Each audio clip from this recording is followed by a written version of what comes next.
How's it going, people? Jay here. Today I'm gonna be back and bringing you another SPL battle. Now this is only my second time, and you might think, why the hell is that so? And there's an explanation for that. The reason is that week number three, let's say week number three, I had some personal issues, and I really didn't feel like playing Pokemon at that time. Week number four, we actually had a misunderstanding during scheduling the match, and apparently we both had to be subbed out to not get a dead battle. So I didn't end up playing this one either, and this is week number five. So yeah, we're here and we're gonna be playing Destiny Unknown. Right here, down here. This is my team, and you might think Salmons. I have Salmons on my team. It's actually being reintroduced in the EU tier. It's actually allowed for the moment. I'm not sure if it will be in the near future, but at the moment you can use it. So why not abuse it? And it didn't really get too much screenplay. Just spoiler, but whatever. My team pretty much is a core between Salamence, Mega Beedrill, and Magneton. The thing that I want to do is you lure out your opponent's steel types with Beedrill, you turn out of them, and you trap them with Magneton and pretty much kill them. And it specs Magneton, by the way, and if you have done this, you get some damage off of your opponent's team. And then you go into Salamence, lock yourself on an Outrage from Scarfed, or lock yourself on a Dragon Claw, doesn't really matter, and sweep. And that's pretty much the objective of the game that I have. I do have Stealth Rocks and Toxic Spikes to help me out with it, although I don't really feel like setting them up would help me too much, just because he has Tentacruel that can get rid of Toxic Spikes instantly and also spin away my rocks because I do not have a spin blocker.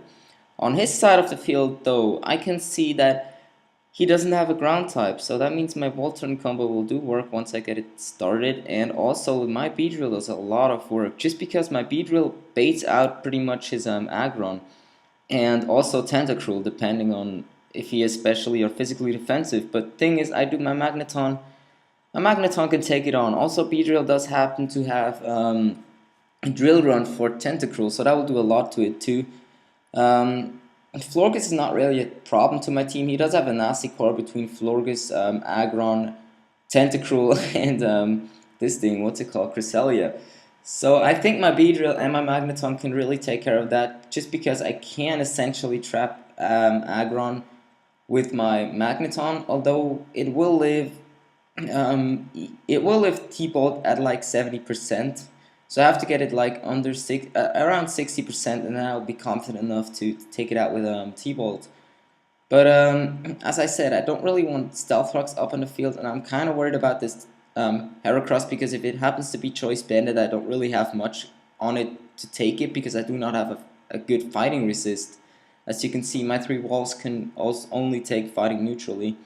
I see Snorlax doing a lot of work just because he has Cresselia. If it is set up, I can Whirlwind it out. If it Hydreigon, if it happens to be Choice Specs or Choice Scarf, doesn't matter, I take it on. Tentacruel cannot really touch me, Florges cannot really touch me, so yeah. I'm pretty confident going into this match, and let's just see how it works out. So I'm going to be leading off my Beedrill, as I mentioned, that it has a really good matchup. It lures out Aggron. I do want to protect turn 1 because I didn't know if he was Scarfed or not.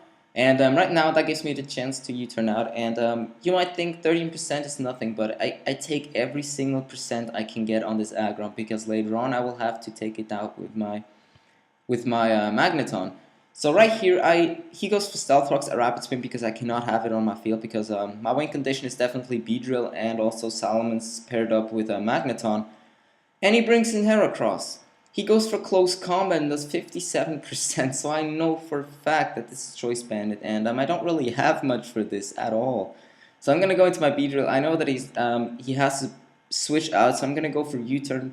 He has to preserve this. He has to preserve his Heracross, because I do happen to have a Snorlax, which his set is unknown to him. So I'm going to go for Volt Switch. He brings in Hydreigon, makes a good play now. I do bring in Salamence, as I brought it in that aggressively.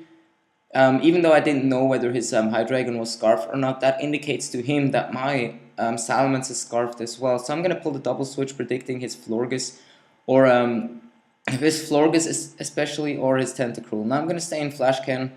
I'm going to Flash Cannon again because I don't really see a reason not to. Even if he goes to Tentacruel, it will take some damage. And I'm gonna switch out to my Snorlax right here. Now he goes for Scald, and this is actually a tricky situation because I do not want to give his Heracross a free switch in. So what I'm going to be doing right here is I'm going to predict him to stay in, go for Scald again, and I'm going to go for Body Slam. Now at that point, I'm pretty sure he's going to switch out into his Heracross, predicting me to stay in again, go for Body Slam, and switch his Tentacruel out, get a free switch in with his Heracross, and pretty much get a kill.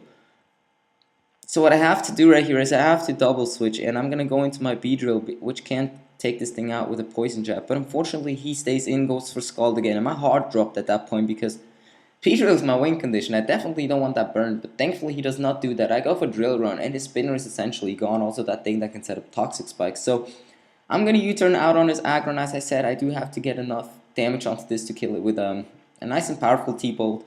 Now I know he's going to bring in his Heracross again, but I have to spin these rocks away, and I just have to make sure he doesn't get them up later on. I also have a chance to lift this close combat, but of course I don't. He does get the roll, takes me out, but that's fine. I don't really care too much because it was sack at that point anyway. So I'm going to bring him my Beedrill. I know, yet again, he has to preserve his Heracross. He has to preserve it. And what I'm going to be doing is I'm going to U-turn out of here, and he brings in aggro. Great, because now I can trap it at 62% unless he is specially defensive. There is no way he can live this.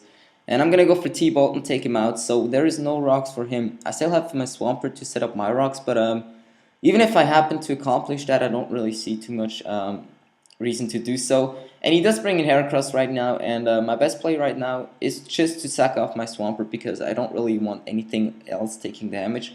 My Beedrill actually has a chance of dying at that point to a close combat, even though I 4 times resisted. Beedrill is just garbage defense. So I'm gonna bring in my Beedrill. I can freely click Poison Jab because he doesn't have a resist anymore, and Florges is a switch in, which is just gonna go down.